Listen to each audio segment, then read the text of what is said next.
We are now officially in the final stretch of the year, and that means people around the world are starting to think about holiday shopping. For most of them, though, they're likely to buy in similar ways to what they've been doing all year long.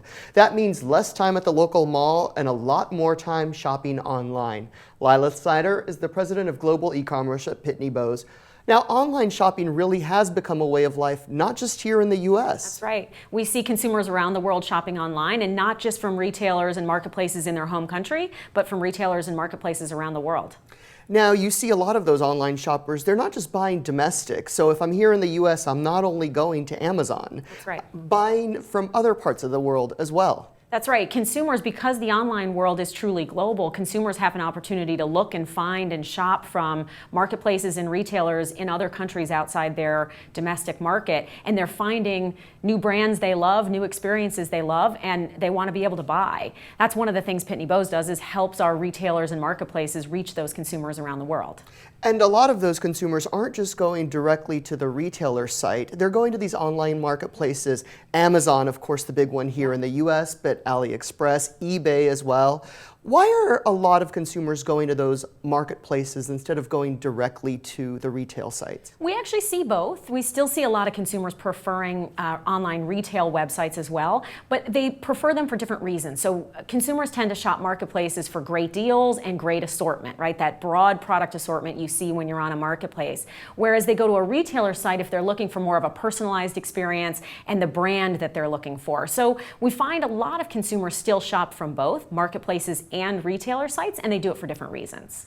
Now, mobile shopping, I thought this would have, just exploded over the past year. A lot of people going on their mobile device to browse, but they're not actually pressing the buy button. Why is that? Yeah, we're seeing it grow for sure, but not as fast as we thought either. I think part of the reason is it's a little bit difficult to see all the products there, so the mobile experiences continue to get better, recognizing that consumers have a tough time finding what they want sometimes, and also just getting that information typed into your mobile device can be painful for a consumer. So anything a retailer or marketplace can do to make those two things better experiences and easier to do will draw more of those shoppers in. When you look across the board at online shopping from the beginning of January of this year to now, where have the biggest improvements been? Have they been in the mobile shopping experience? Have they been in delivery and logistics?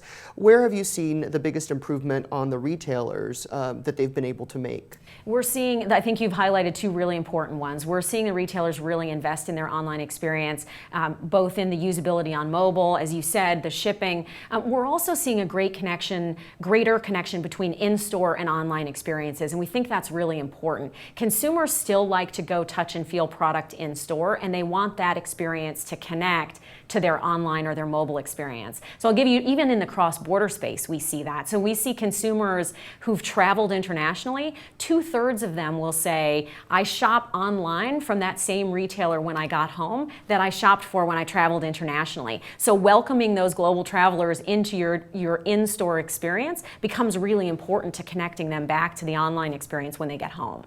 Now, what is still the biggest pain point for shoppers who are buying online? It's still shipping and returns. Shipping and returns.